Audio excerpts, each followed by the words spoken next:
Седми ден од војната меѓу САД, Израел и Иран и утрово продолжија нападите врз Техеран, овој пат меѓу целите со војната академија на земјата, но и стамбени области во престолнината. Бројот на загинати во војната која почна минатата сабота веќе надмина 1300 лица.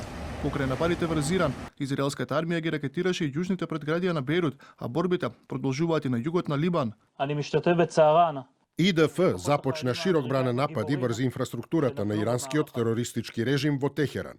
Во оваа фаза дополнително ќе го демонтираме режимот и неговите воени капацитети. Не отстапува ниту иранската армија.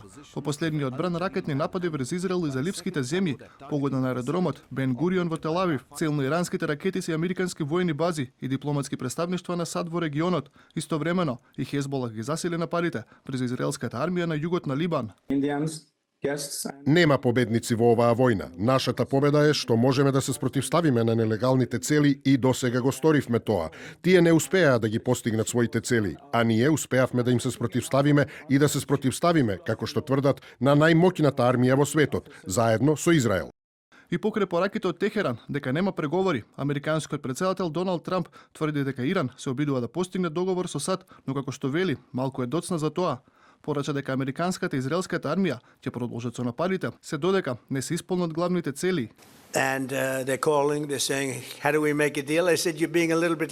Тие се јавуваат, прашуваат, како можеме да постигнеме договор? Јас реков, малку доцните, војската на САД заедно со своите прекрасни израелски партнери продолжуваат целосно да го уништува непријателот далеку пред предвидениот рок и на нивоа што не се видени досега.